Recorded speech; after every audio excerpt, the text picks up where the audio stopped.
The Last Thing He Wanted, starring Anne Hathaway, Ben Affleck, Rosie Perez. On I forgot to Netflix, mention at the top. It is available on Netflix. Dee Reese directed it and cut. So let's get a little bit of background on this film, because this film came out in 2020. It came out in January. Well, actually, it came out in February.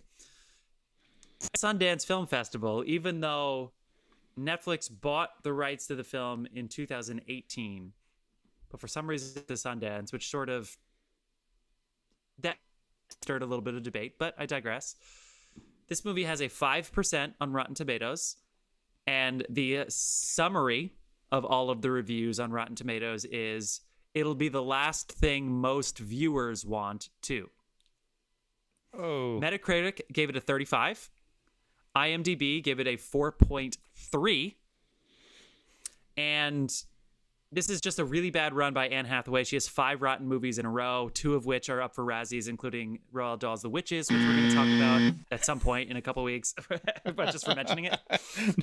No, you said she had rotten movies. Yeah, just want to remind everyone that this is a positive film show, right? And any negative comment will get a drink penalty. Damn it! All right, you're right. Well, I just what wanted are the other movies? The other what ones are her of other hers, 5? Of hers. Yeah. Okay. Well, so this and The Witches, the Roald Dahl's The Witches. Right. She has Locked Down, which is coming out this month with Chiwetel Ejiofor, is at 45%. Ooh, Serenity, 2019. Serenity. That's the one I was trying to think of. 2019. What is The going Hustle's on? at 13. Mm-hmm. But it happens because the Princess Diaries is negative, and that's the reason we know who she is. So it's tomatoes and stuff. I typed into Netflix to try to find this movie, which again, Netflix bought this movie and it came out in 2020. And did an apology notice pop up? I typed in The Last, and this movie did not come up. Right. And I know The Last Dance came out this past year and Netflix bought it. So that being number 1 made sense. But it wasn't in the top 8. The Last, a huge star cast that just came out this year. And it's The a Last. huge cast. Especially with their algorithm. I mean, that's they want crazy. you to watch it there. I'm sorry. That means that Netflix is trying to bury this. That's just what that means. Yeah. I know. Yeah. So, okay, what the movie's about, Joan Didion book, who apparently she had a book for 12 years, and it's sort of about Iran-Contra, for anybody who knows what that's about. So this takes place in 1984. Learn about that from American Dad, too. In 1982. Right. So obviously a Reagan election year, which they talk a little bit about. So a veteran DC journalist, Anne Hathaway, loses the thread of her own narrative when a guilt-propelled errand for her father, Willem Dafoe, thrusts her from byline to unwitting subject in the very story she's trying to break. I think I'll stop there. There's more that we're going to have to unpack about the quote-unquote plot.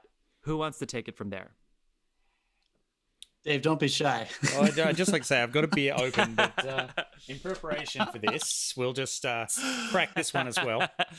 Yeah, if you don't mind, I kind of feel I might be the reactionary on this one. So why don't you lay it on us? And I kind of want to hear your criticism, because I think I minded this. I liked this a little more than both of you. I think I didn't mind it. It was just.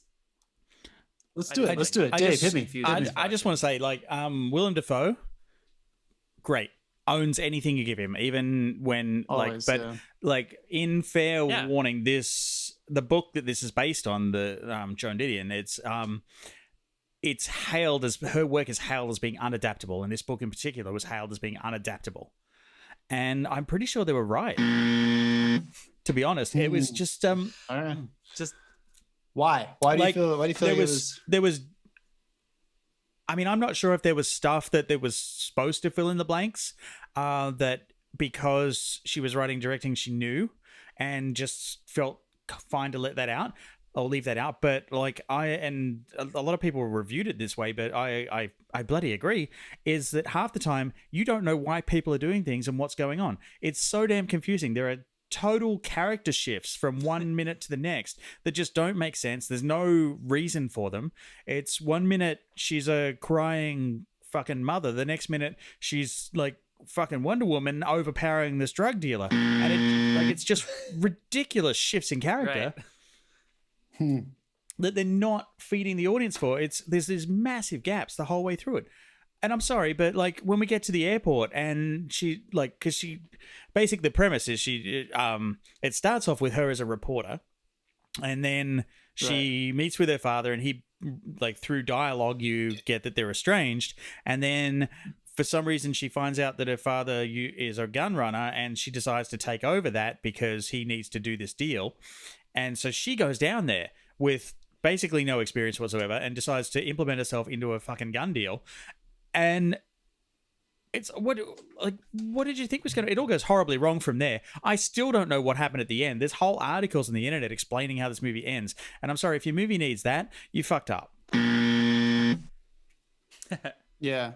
There were a couple people... I read a user review online that said, I read the book before I saw the movie, knowing the movie was coming out, and I still don't know what the movie's about, but the book is really good. Yeah, I'm sorry. We always I can't buzz you for that because someone else said it, but I will say that we always like to come up with a drinking game for these films. The drinking game for this one is drink every time you want to check to see how much is left in this movie. Oh no! Also, wait, and before John gets into it, because I'm kind of with John that I didn't mind the movie, but I am with Dave that it was confusing as fuck. It's really convenient that Willem Dafoe's character is like a gun munitions trader, because Anne Hathaway opens up basically, at the very beginning of the movie that she's headed to Nicaragua and El Salvador, and she's curious about, she thinks America is sending arms to South America that's going to go to the Contras, and they're lying about it in real life. So we know what that's about. So the Iran-Contra story is a good story. And then it just becomes, then basically she becomes the plotter because she gets stuck down there. But it's because her dad is running munitions. Like, it's just a little convenient. She doesn't even know what her father does. And it just happens to be this weird specific niche that she needs. You know what I mean? So that was a tricky thing to get over. I don't know how they do it in the book. But once you get apparently into she it, grew then up with it in the book, and she knew the whole time that's what he did. She just chose to ignore it. Which makes more sense. Why was that not included? Like, if you're adapting this, why would you not include that very, very important point? I think they wanted her to be confused, and they thought that they can pull it off, that us being confused and her being confused at the same time, and it would sort of be a little trippy, maybe like a little like... Yeah, I feel like that only works Vegas, if it's like, one or the other. Like, either the protagonist doesn't know what's going on and we do, or they know what's going on and we don't. If your protagenist is just wandering through scenes lost as fuck, like, it doesn't work. Unless you've already established that. So, like, there was no journey for her making peace with the fact that her father did that or being confused about it. It did feel like she was supposed to be confused about the actual deal, but she had already understood completely what her father did. So there were a lot of dramaturgical issues. The whole thing is just so cold and functional. You don't get the chance to really care about anyone. And let's go ahead and give it up. This is not her, which is too bad. It's too bad because I wanted to, and just. This is directed by Dee Rees, who made Mudbound. Directed Mudbound. So anyone who saw that might have been the reason I was so put off by this, because I had high expectations coming in, given the names attached to it. Yeah, I think we all did. So Jeff made a comment earlier when we were talking about Palm Springs, that, so what'd you say? Sometimes you concentrate too much on the specifics and you lose your idea. Is that what you said? Yeah, so this is about Iran-Contra, which is a really compelling thing. But then when you make it all about her, you lose the Contra element of it. And then the movie just gets... It can't decide what it's trying... What story it's trying this was like tell. 3 different things. Yeah, and I'll push back that one just a hair, because I think we have all seen amazing movies that are dealing with the big picture issue of this thing, like The Killing Fields, or other things that are dealing with the giant geopolitical issue, and they do it in a very intimate way with one point of view through a protagonist. But there are many reasons why this one didn't pull it off.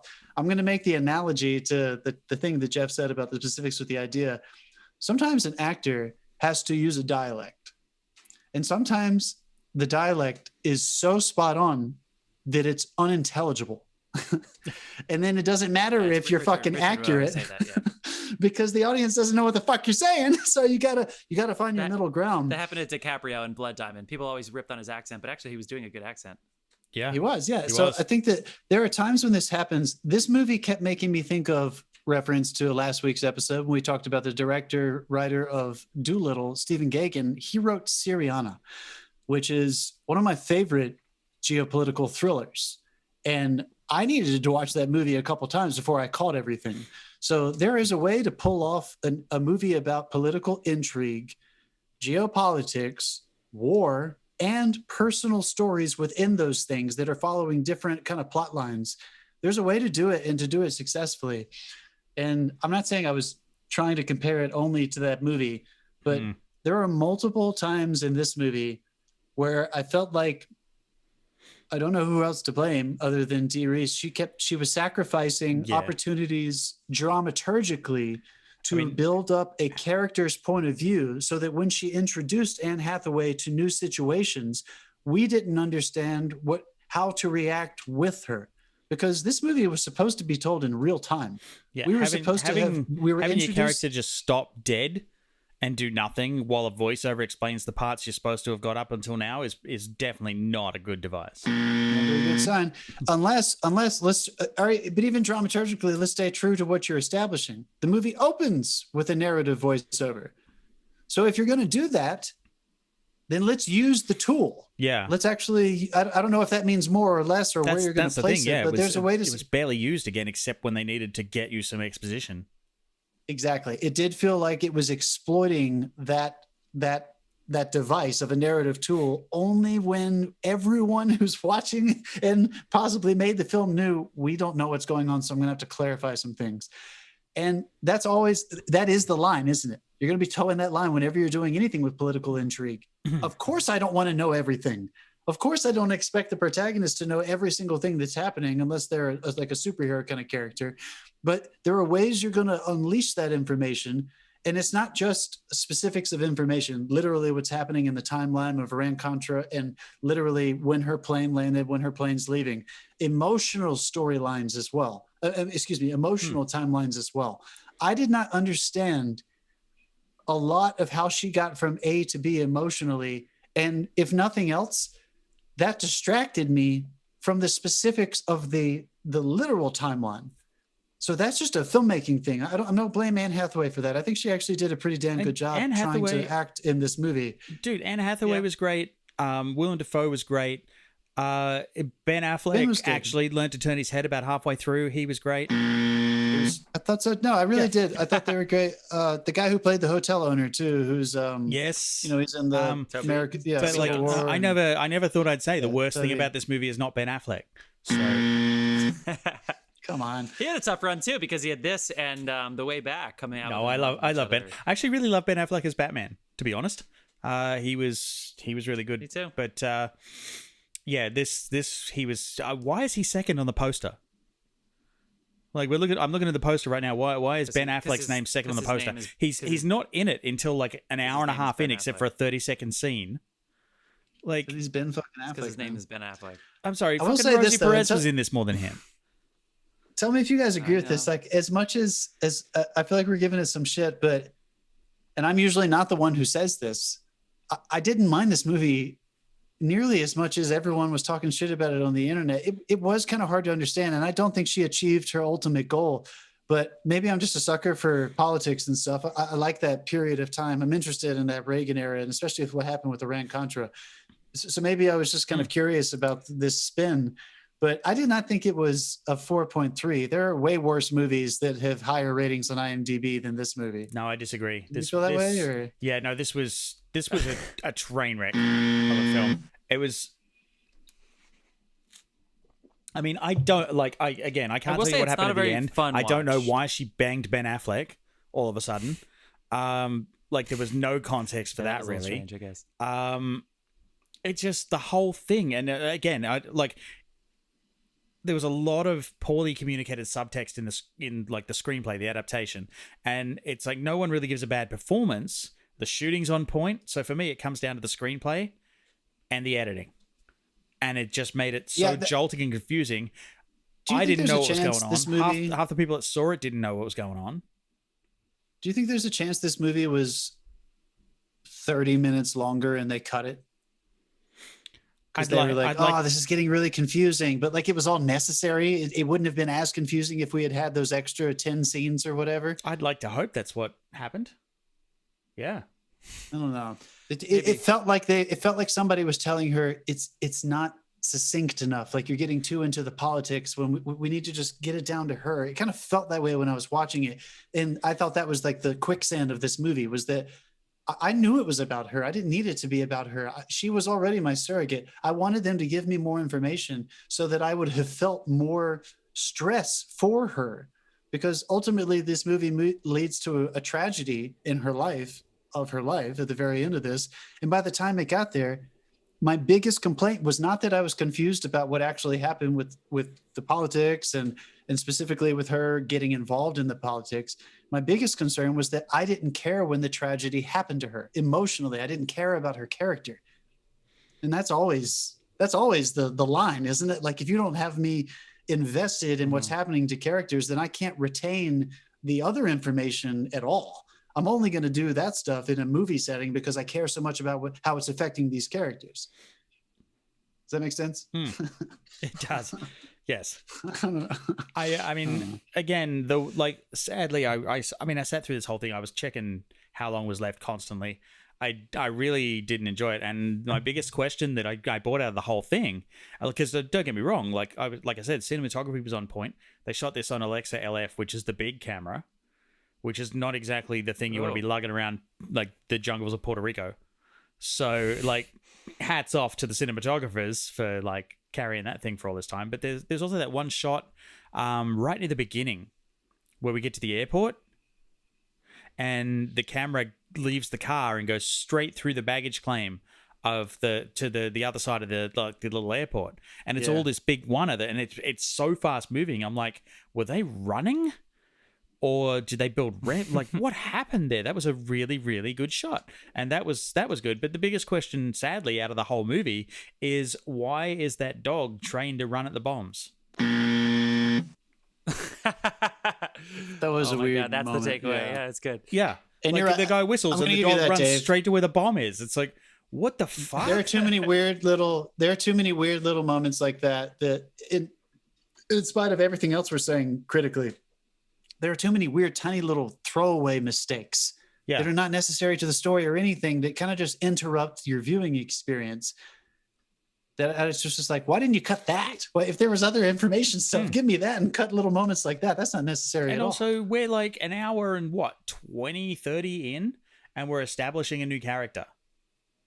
It's like I'd like the guy at the hotel. I don't know if that was weird to me. Like there was so much that was out of whack. What do you think of this idea? Because there are a couple deep lines in here. Like one that she has is, all I have left is this story, which I guess this movie almost seems like a throwaway. Like, Jesus Christ, you lost the story. But then the guy who works at the hotel says to her, the unreported story of Vietnam is the reporters who couldn't move past how Vietnam was, and they were stuck trying to get this story across. And his quote is, "We are meant to survive beyond our stories." So on some contexts that can be cheesy, and on some contexts that can be the most powerful thing anybody's ever said. So the idea that Annie's lost in her own story, that trying to get the story, she becomes the story. I think everybody who sees this movie should sort of get that on its principle. What do you think about the idea that this a literature story, though? I know she's a writer, but this is not the Post. She is trying to gather information. She's collecting data. She's not writing anything. So she gets lost in her own narrative, but she's not really a writer here. So do you think that is the trope was off and a reason that it sort of got befuddled? Do you think that's possibly? What do you think? I do think that. I think very specifically, I loved that line. And it was one of those times where I said it last week. I've said it before. Like, you're not supposed to write toward themes. You're not supposed to try to project themes onto audience. Like, we can do that on our own, if it's told well. And I thought that when that was said, I was like, okay, I think I know what we're going to start to expect, I think this is going to unravel and she's not going to be able to articulate and get it out or whatever. Something is going to get in the way of her being able to handle what's happening to her. But I think one reason I have so much interest in Iran-Contra, Vietnam, and a lot of other things that have happened politically where there really is just not enough information to give us the full context, is that there is a almost mystic element to the telling of those things with the history that is given. So there is a difference between that and a protagonist who goes into her own little version of that story and is trying to project that same theme. What she got wrapped up in with the gun running, and Ben Affleck's character who works for the government and stuff and was basically part of the CIA and the State Department that was manipulating what was happening to her, it was not intertwined enough with what was happening with the gun running and the weapons running from the CIA to the Iran-Contra for me to actually feel like it was a reporter caught in the middle of it. I felt like she was way far removed from most of that story as soon as the airport landing scene happened. So for the last half of this movie, she's not directly involved with it anymore. And I think whenever you look back on Vietnam and things like that, you have to look at the big picture to realize this story is impossible to tell. Her story was not impossible to tell. I felt like they were trying to project some kind of impossibility onto it when really it was just a girl, a really wonderful reporter who was very ambitious, who made a mistake by trying to do a favor for her father and got caught up in some bad deals with gun running. That was the story. And I felt like they were trying to heighten it to something else. Mm. I mean, there's a reason they call this, like, these books unadaptable. I feel like the opening monologue was probably copy pasted from the book. It felt like book dialogue. Yeah. And at first I was like, oh God, this is a wordy film. It's Social Network all over again. And then they barely did it again. Buzz yourself. Buzz yourself with that motherfucker. Buzz yourself. I like Social Network. Aaron Sorkin, baby. I've never finished that right film. Though. Oh my God. Buzz yourself again. Buzz yourself again, motherfucker. Come on. Hey, get the fuck out of here. That's a good movie. You? Come on, David Fincher. It's confession hour. You're right, though. I agree with you. Nothing deep to say about this movie. No. Nothing deep to say about this movie. There's some fun sequences. There's a dog that blew up and the guy laughed about it. Yeah, there's some interesting shit going on there. That was weird. I do want to put that. Weird. Let's put this disclaimer out though. I think all three of us would agree. I want Dee Reese to keep making movies. Like, I'm glad she took a risk. Like, and I want them to keep going. This was just a swing and a miss. I just don't think anyone can swing and a miss. We've all done it. Like, there's 1941. Oh God, Jesus, just for bringing that up. Spielberg. Oh my Lord. Yeah. What are real fast before we go? What did you like about this movie? Like, for me, it was the performances. Like those people thought they were in.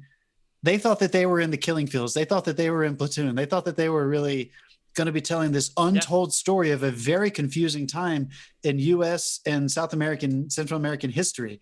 And I thought they were bringing it with everything they had. The editing did not do them a lot of favors, but I'm just going to say it. Let's call it out. Anne Hathaway gained some weight for this role.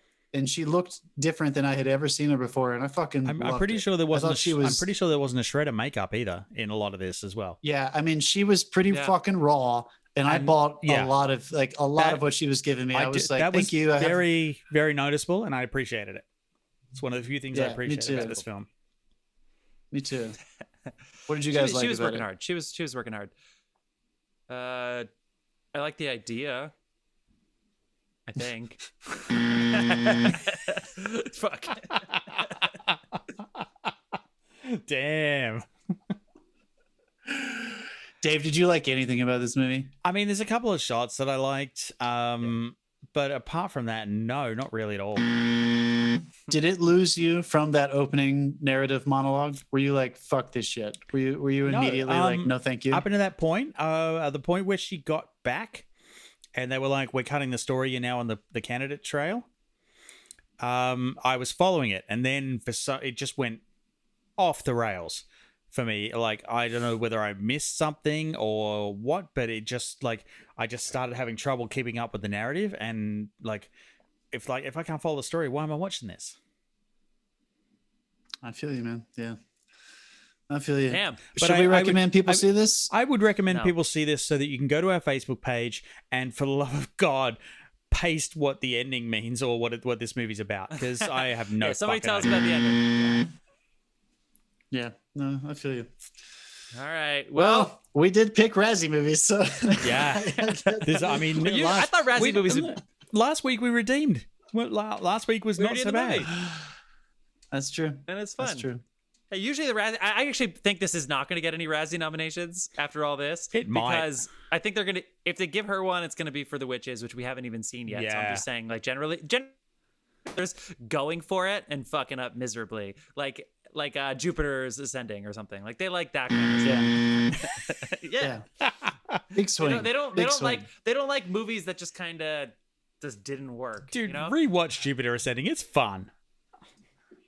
Is it? I still haven't seen it. Is it? It's Yeah, campy. it's fucking terrible, but it's fun. Nice. Great. All right. Well, that was a right. good time. Let's wrap it up.